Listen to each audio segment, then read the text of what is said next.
Silk, should we hit a quick Patreon question? Yeah, I think that's an incredible idea. Let's talk about this one from Gimbal Tree.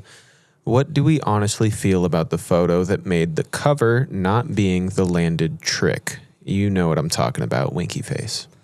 Okay, well, I'll field this one first of all. So what he's discussing is Big Air Jared's most recent cover in Slush magazine.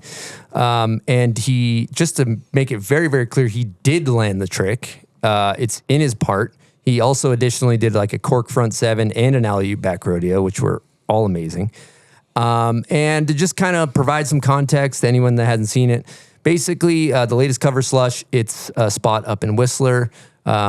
Pat Moore's done a frontside invert on it. It's beautiful. Ben Ferg's done double crippler on it. A lot of stuff, a lot of tricks have been done on this thing.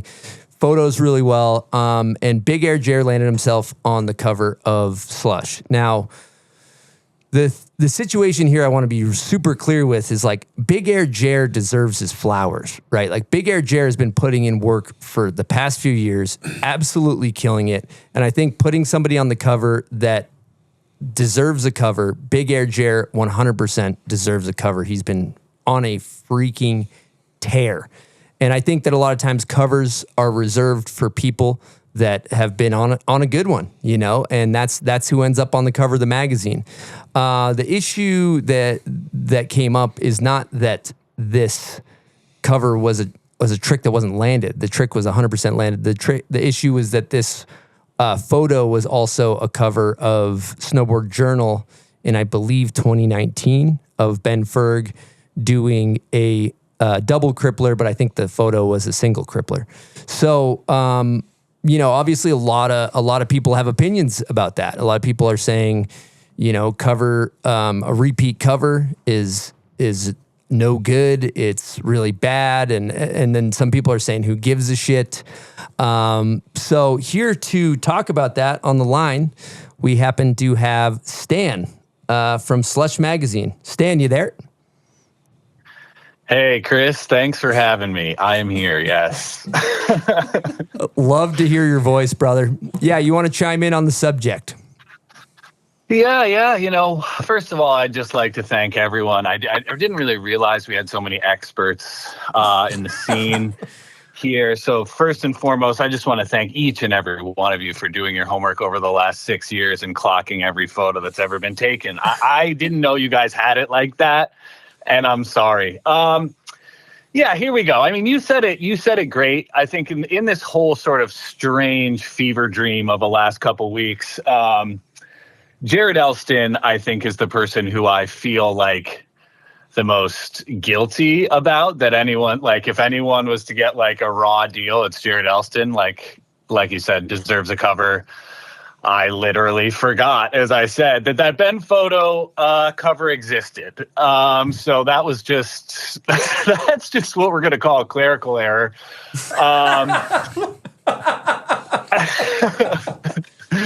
And like, you know, straight up, like here's the deal. When Bridges first reached out to me to make magazines back at Snowboarder Mag, like I would say one of my big anxieties was that something like this could happen. Arguably, I would say my biggest fear.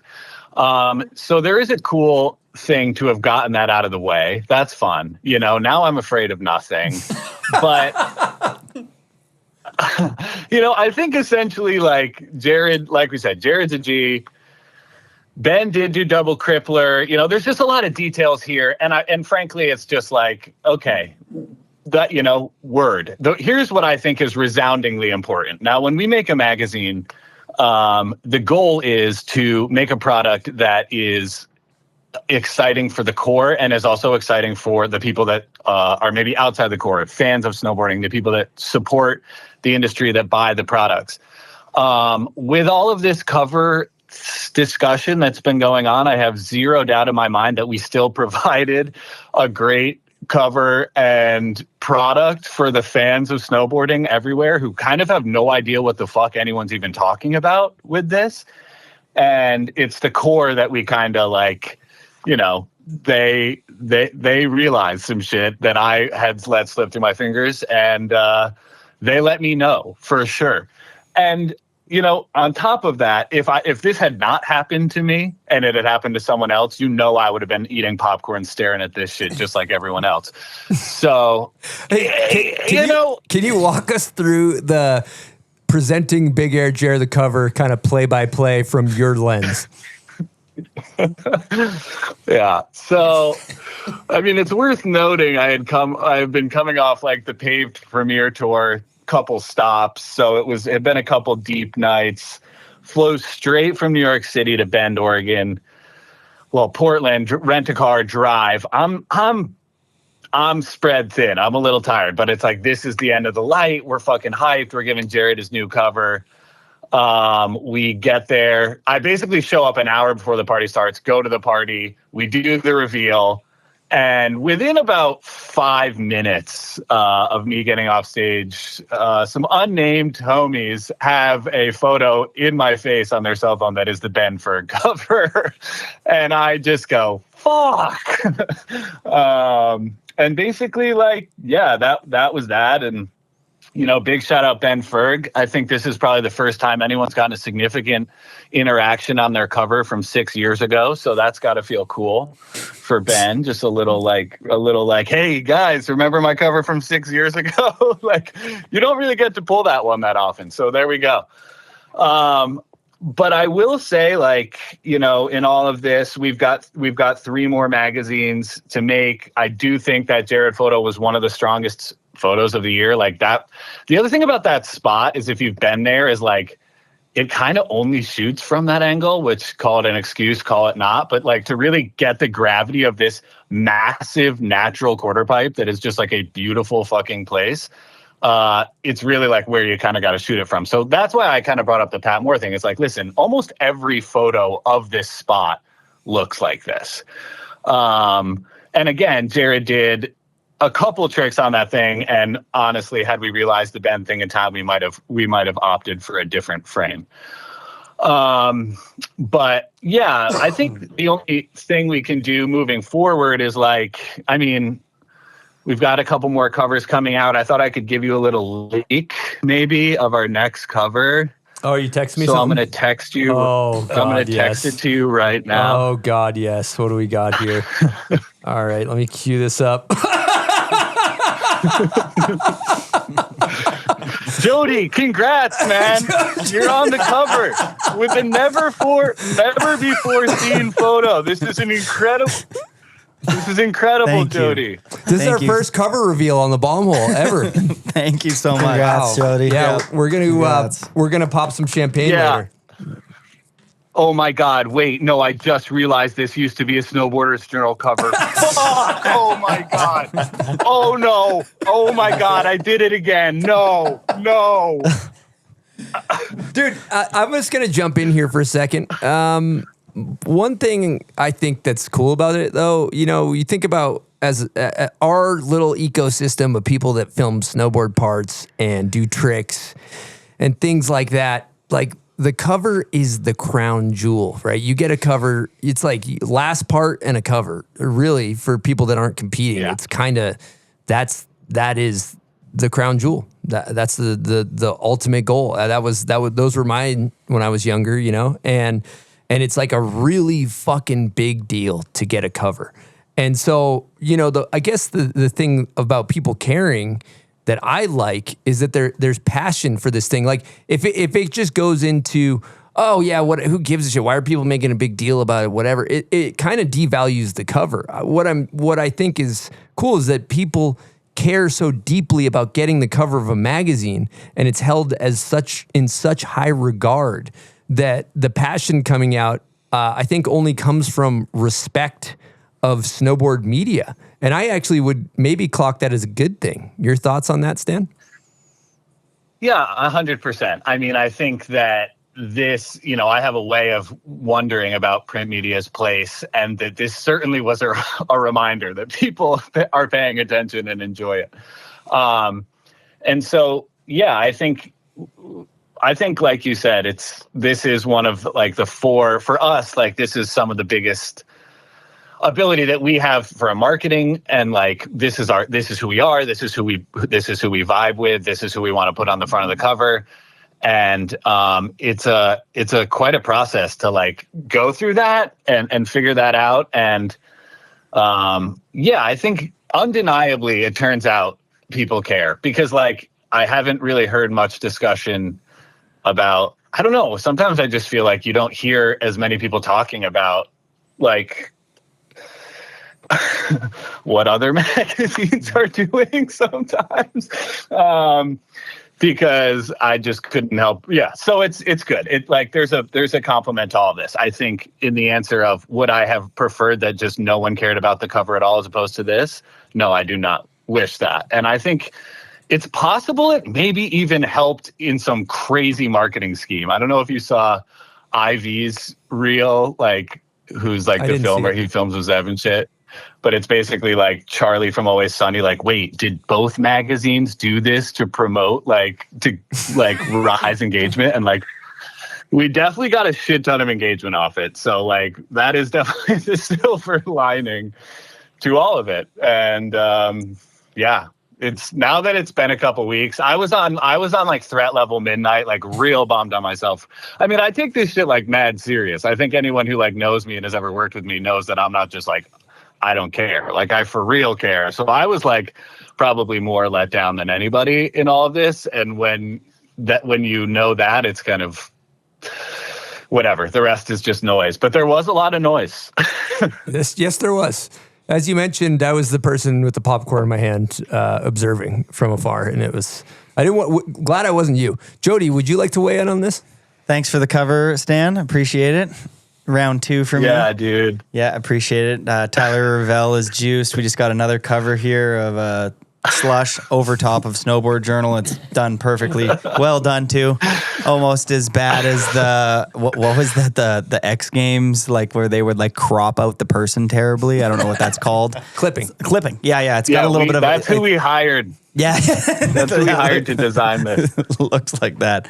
I think that as long as you feel sorry and you take some accountability for the mistake, but we all make mistakes. So at the end of the day, who gives a shit? But the reason why we care, similar like Chris, is that for these people that care so much about snowboarding, these people that want to be pro, that are just like the holy grail is if you are filming a cover, opener, ender part.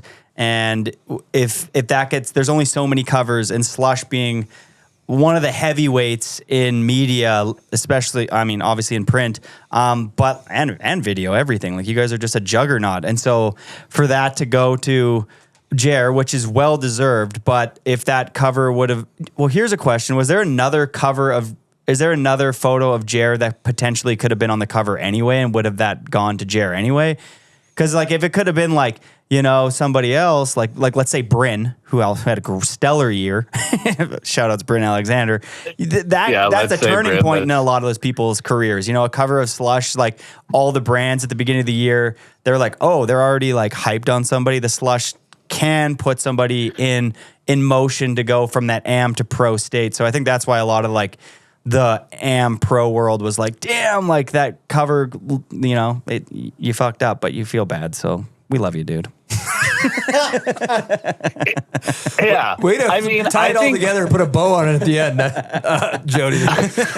Hey, listen, I hang out with Stan, like, not a lot, but throughout the year, a couple, like, he's a good guy, and he does care about snowboarding. So I already know he sat in a shower and beat himself up over this. So we got to lift you back up, but you did fuck up. As long as you're sorry. As long as you're sorry. As long as you're sorry. It's like, mind if I chime in here a bit? Or is that what I said?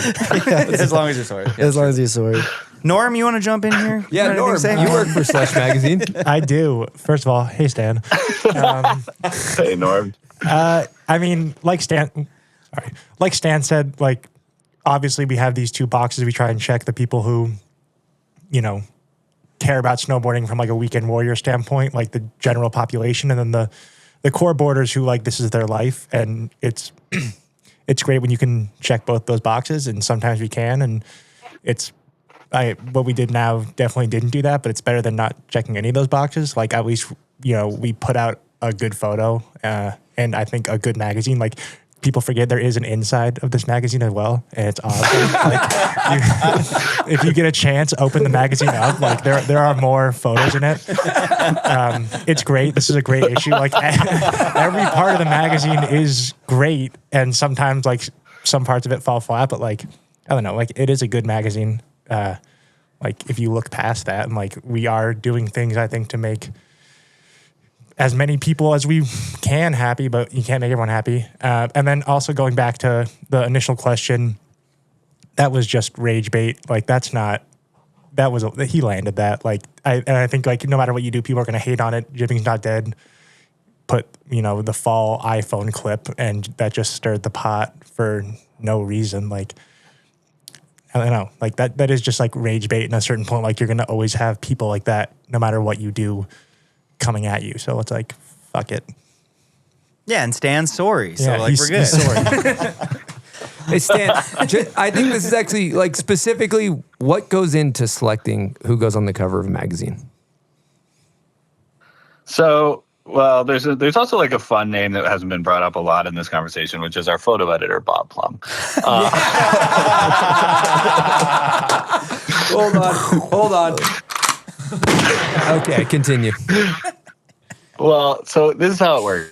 Basically, like, I go throughout the year, everyone on, like, that's the other thing is, like Jody says, like, you guys are like a juggernaut, and that is a compliment, but at the same time, it's like 6 of us all working out of our respective garages. Like, it feels like, and sometimes I think that is something that maybe is forgotten, is that, like, we're not Snowboarder Mag owned by some big corporation, and we have an office and a travel agency that's booking our shit, which is how it used, so there's that. So throughout the year, we kind of like clock what has happened, right? You catch rumors, you hear stories of whatever, someone did this, XYZ. So then you submit like an open, we have like a list of like, I don't know, 100 to 200 photographers that we kind of hit up and say like, hey, end of the winter, give us your submissions, yada, yada, yada. As those come in, essentially, you just look through everything. You start looking through everything that comes in. You start to map out, like, these photos are really good. And then what combines with that is kind of exactly what you said. There's this ability to want to put somebody on in a way. And you want to look at who really had a big year. And a lot of times as well, like, flat out, the hardest part about these magazines is the photos don't always match the stories you want to tell, because photos just aren't as people aren't going out with photographers as much. Like, it used to be an era where magazines could send their own photographers. Now we're all kind of bartering with photographers, the ones they're using for their ads, for their creative, XYZ. So in the example of Bryn, for example, like, you best believe I was looking for a cover of that motherfucker, but he just like doesn't have a lot of lenses on him, and he'll be the first to tell you that, and so when you start to like, you boil it down essentially, and you start to realize the stories, and eventually you sort of end up with a pool of, let's call it 12 photos, 12 to 15 photos that you feel like could play, and you sort of just settle on 4. And that's the long and the short of it. Well said. That was good articulation. I hate to draw the skateboard comparison because it's kind of fucking annoying, but I'm gonna do it. But one thing that I love, like, for example, Jocelyn went and tray flipped El Toro. When I like saw the photo of the cover, I like audibly screamed to my wife. I was like, Jocelyn tray flipped El Toro, holy shit. She's like, I don't know what that means. But anyway, the point being is that I actually bought, like, I bought the magazine because I was like, this is such a like monumental blockbuster hammer. And my vote for covers, which I'm sure you're looking for and the photos don't exist, but I love the monumental blockbuster hammers. If you have any of those, if Bob Plum, who's not taking any heat and you're taking all of the heat, has any of these photos come across his desk, I think he should select the blockbuster hammers. What are your thoughts on that? Yeah, I mean, funny thing about the cover drama that you're saying is there was drama about that photo because there was fucking Bondo in the landing and people were saying he altered the fucking spot. Like, people have something to say about everything. Good point. Like that that cover, there was controversy within skating. But I think, yes, monumental moments. And here's the other thing. It is a weird dance, right? Anytime, I'll say this. I will clearly say this. Spencer Schubert, Denver, ender rail of good sport. Like, that photo's fucked up. Had I done a little more homework to like demand, basically some of the filmers aren't exactly trying to give their project up before it comes out, which I get, right? So you're playing a little bit of a game of chicken, but like that Spencer Schubert photo, monumental moment, should have been a cover. That photo should have been a cover. Knowing what we know when we see the grand scheme of the year, when we see that project come out. Now, the point being, we can't always know exactly what those moments are going to be in the summer, but we try to know. So, and that goes into the like, you ask around throughout the winter, you catch rumors of stuff. You basically try and hear what everyone's talking about. And that's you base a lot of that off what you're looking for. Okay. All right, Stan. Well, I think we covered I think this dead horse has been beaten as much as it can be beaten. I mean, Norm really came through with the best thing, which was just like, there's so many more photos in that magazine. Yeah, true. They're awesome photos. There's a Jesse Jarrett photo that is fucking great. So shout outs Jesse Jarrett. Shout out Jesse Jarrett. And speaking of covers, shout out Taco. On and there's a Bryn Alexander interview in there. So yeah, but you are right. Bringing up Bryn in there is actually phenomenal. He's been working with an iPhone for a decade. You know what I mean? So yeah, he needs to. He's working with photographers now. All right, Stan. Any closing thoughts? No, just congrats, Jody. I can't believe we were able to do this together, man. Thanks. All right. Thanks for your journalistic perspective, Stan. See You're you doing great. invited. As long as you're sorry. Thanks as always, Baumel. See you later.